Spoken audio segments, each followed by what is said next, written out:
कैसे सटीक तरीके से हम गद्यांश और पद्यांश को हल कर सकते हैं, इस पर बात करेंगे। लेकिन मैं आपको पहले बताना चाहता हूं कि गद्यांश और पद्यांश ये जो साहित्य है, साहित्य के ही अंश हैं और ये तीन प्रकार के होते हैं। पहला होता है गद्यांश, दूसरा होता है पद्यांश और तीसरा होता है चंपू।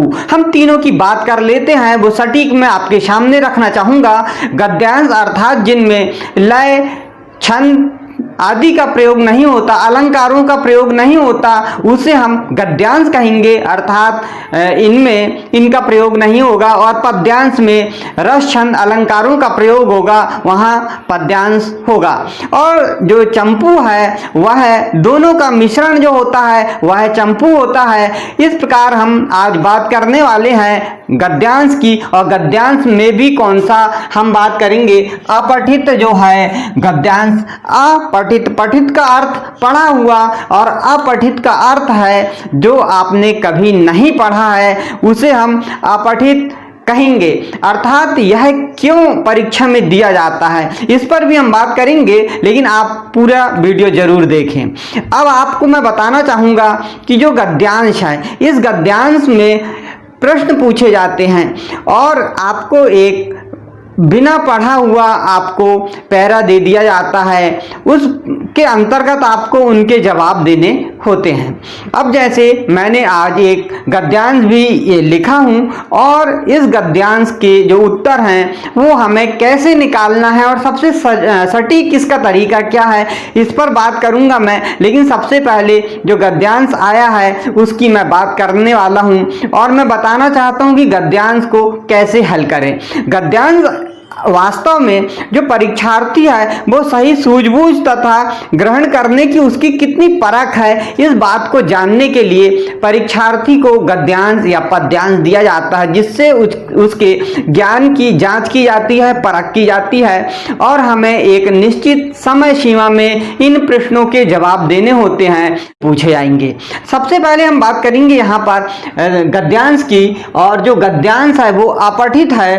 अपठित अर्थात भी नहीं पढ़ा हुआ है और उसकी मूल भावना क्या है वह हम एक बार पढ़ने के बाद यह जानना चाहेंगे कि इसमें मूल बात क्या कही गई और हल कहां से करना चाहिए प्रश्नों का, यह भी हम आपको बताएंगे। लेकिन उससे पहले हम आपको एक बार एक सरसरी निगाहों से पढ़ने की कोशिश करेंगे। गद्यांश को हम पढ़ेंगे जैसे लिखा है, राष्ट्रीय कार्यकर्ताओं में व्यक्तिगत गुणों के अतिरिक्त संगठन में काम करने का भी गुण होना चाहिए। उनमें आज्ञा पालन का भाव हो और वे अपने विकारों को राष्ट्रीय इच्छा की वेदी पर न्यौछावर कर दे।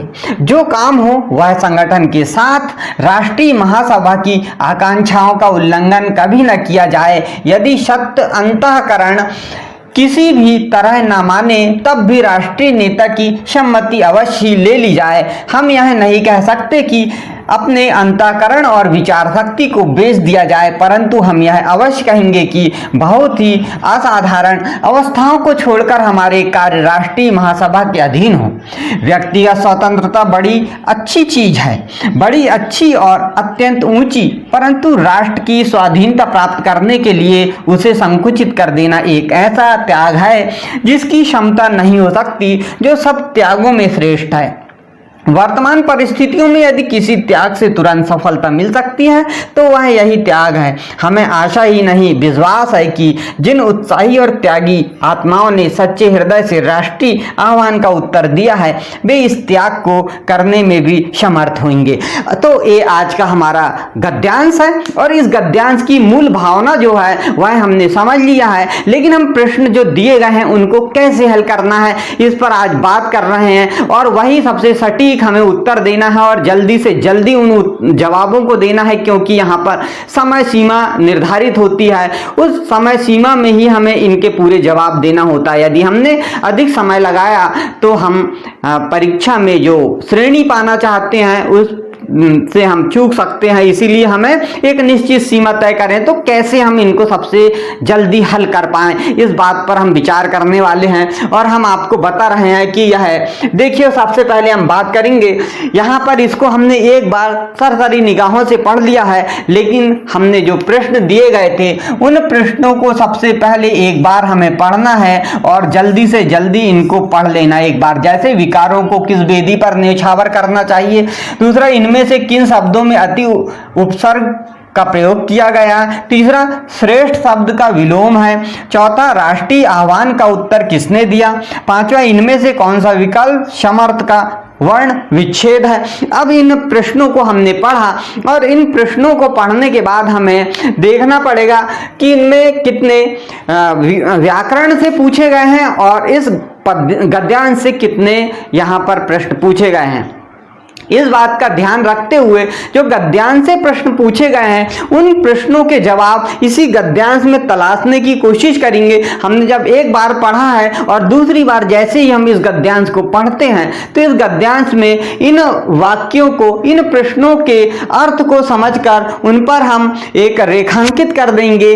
रेखांकित करने से हमें वो याद रहेंगे, इसलिए पुनः हम इन प्रश्नों को पढ़ते हैं कि विकारों को किस वेदी पर न्यौछावर करना चाहिए। हम यहाँ पर गद्यांश पढ़ते हैं कि राष्ट्रीय कार्यकर्ता को व्यक्तिगत गुणों के अतिरिक्त संगठन में काम करने का भी गुण होना चाहिए, इनमें आज्ञा पालन का भाव हो, वे अपने विकारों को राष्ट्रीय इच्छा की वेदी पर न्यौछावर कर सके। और यहाँ पर देखिए वेदी पर न्यौछावर, और यहाँ पर भी आया इच्छा की वेदी पर न्यौछावर। हमने यहाँ पर इसे अंडरलाइन कर लिया है और परीक्षा में भी ऐसे ही हम दूसरे एक पेंसिल से उसे अंडरलाइन कर लेंगे, जिससे हमें याद रहे कि यहाँ पे क्वेश्चन हमारा हो गया है। यह है। अब दूसरा क्वेश्चन हम देखते हैं, इनमें से किन शब्द में अति उपसर्ग है, अर्थात ये व्याकरण का यहाँ पे क्वेश्चन पूछा गया है, इसलिए यहाँ पे नहीं मिलेगा। इसके लिए हमें पूरी व्याकरण मालूम होनी चाहिए। रस, छंद, अलंकार, उपसर्ग, प्रत्यय, तत्सम, तद्भव, संज्ञा, सर्वनाम, क्रिया, विशेषण सभी हमें व्याकरण में पढ़ना होगा,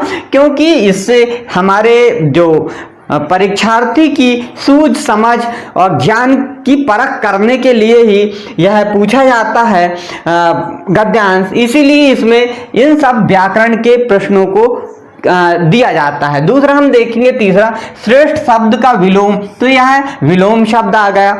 चौथा देखते हैं राष्ट्रीय आह्वान का उत्तर किसने दिया, यह हमारे पैरा से दिया गया है। तो हम यहाँ से आगे पढ़ते हैं, जो काम हुआ है संगठन के साथ राष्ट्रीय महासभा की आकांक्षाओं का उल्लंघन कभी न किया जाए। यदि सत्य अंतःकरण किसी भी तरह न माने तब भी राष्ट्रीय नेता की सम्मति अवश्य ले ली जाए। हम यह नहीं कह सकते कि अपने अंतःकरण और विचार शक्ति को बेच दिया जाए, परंतु हम यह अवश्य कहेंगे कि बहुत ही असाधारण अवस्थाओं को छोड़कर हमारे कार्य राष्ट्रीय महासभा के अधीन हो। व्यक्तिगत स्वतंत्रता बड़ी अच्छी चीज है, बड़ी अच्छी और अत्यंत ऊंची, परंतु राष्ट्र की स्वाधीनता प्राप्त करने के लिए उसे संकुचित कर देना एक ऐसा त्याग है जिसकी क्षमता नहीं हो सकती, जो सब त्यागों में श्रेष्ठ है। वर्तमान परिस्थिति में यदि किसी त्याग से तुरंत सफलता मिल सकती तो वह त्याग है। हमें आशा ही नहीं विश्वास है कि जिन उत्साही और त्यागी आत्माओं ने सच्चे हृदय से राष्ट्रीय आह्वान का उत्तर दिया है, और यहाँ देखिए राष्ट्रीय आह्वान की बात है, किन्ने उत्तर दिया है, तो यहाँ पर राष्ट्रीय आह्वान का उत्तर दिया है यहाँ से त्यागी आत्माओं ने सच्चे हृदय से। तो यहाँ से हमने ये चौथा क्वेश्चन देखा और पांचवा देखते हैं यहाँ पे, इनमें से कौन सा विकल्प समर्थ का वर्ण विच्छेद है, यह भी व्याकरण से है, वर्णमाला से पूछा गया है। तो इस प्रकार हमने लिया है सिर्फ 5 प्रश्नों को। इस प्रकार के 15 क्वेश्चन गद्य और पद्य से पूछे जाते हैं, आप जानते हैं। हमने इनके प्रश्नों को हल किया है। अब देखते हैं सीधे हम इन प्रश्नों को, विकारों को किस वेदी पर न्यौछावर करना चाहिए, स्वेच्छा की, राष्ट्रीय इच्छा की, राष्ट्रीय महासभा की आकांक्षाओं पर, सत्य पर। और आपने देखिए अंडरलाइन किया था कि यहाँ पे और वे अपने विकारों को राष्ट्रीय इच्छा की वेदी पर न्यौछावर कर दे, तो राष्ट्रीय इच्छा की वेदी पर आपको यहाँ से क्वेश्चन मिल गया। दूसरे, इनमें से किस शब्द में अति उपसर्ग का प्रयोग किया गया। अब आपने यदि उपसर्ग पढ़ा है तो आप उपसर्ग का जवाब दे देंगे कि अति धन, अत्यंत, अति अत्यंत बनता है, तो पहला आ नंबर का इसका बिल्कुल सही जवाब हो जाएगा। तीसरा देखते हैं, श्रेष्ठ शब्द का विलोम क्या है? श्रेष्ठ अर्थात होता है सबसे उत्तम, सबसे अच्छा। यह शब्द आप विलोम शब्द, समानार्थी शब्द वह पढ़ना होगा, तब आपको पता चलेगा। और यहाँ पर इसका विलोम यानी विपरीत शब्द पूछा है, और इसका तुच्छ, बड़ा, महान और छोटा, तो सही हो जाएगा तुच्छ, क्योंकि श्रेष्ठ का विलोम होता है तुच्छ। अब देखते हैं हम यहाँ पे क्वेश्चन चौथा, राष्ट्रीय आह्वान का उत्तर किसने दिया है? राष्ट्रीय आह्वान का उत्तर त्यागी और उत्साही व्यक्ति ने, स्वयंसेवकों ने, राष्ट्रीय महासभा ने और द राष्ट्रीय नेता ने। अब देखते हैं चार में से हमने जो अंडरलाइन किए थे कि जिन उत्साही और त्यागी आत्माओं ने सच्चे हृदय से राष्ट्रीय आह्वान का उत्तर दिया है, तो इसमें सही जवाब हो जाएगा पहला हमारा आ, कि त्यागी और उत्साही व्यक्ति ने राष्ट्रीय आह्वान का उत्तर दिया है। और देखते हैं पांचवा नंबर की इनमें से कौन सा विकल्प समर्थ का वर्ण विच्छेद है, हम देखेंगे। और वर्ण भी आपको, वर्णमाला भी पूरा अच्छी तरह पढ़ाएंगे, आप बिल्कुल निश्चिंत हमारे पूरे वीडियो देखते रहें। तो इसमें सही कौन सा है? तो हर एक जो वर्ण होता है वो खाली होता है, आधा माना जाता है, इसीलिए यहाँ पर बिल्कुल सही जवाब हो जाएगा समर्थ में। जो समर्थ है इसमें सा है आधा, आ है, फिर मा है आधा और आ है, और रा है आधा, था है आधा और आ है, इसीलिए ये बा वाला सही जवाब हो जाएगा। तो दोस्तों यह गद्यांश और पद्यांश कैसे हम सटीक तरीके से हल कर सके, परीक्षा में कम से कम समय में हल कर सके, इसके हमने आपको ट्रिक्स बताए। आपको वीडियो पसंद आया तो लाइक करें, शेयर करें और अधिक से अधिक दोस्तों तक पहुंचाएं।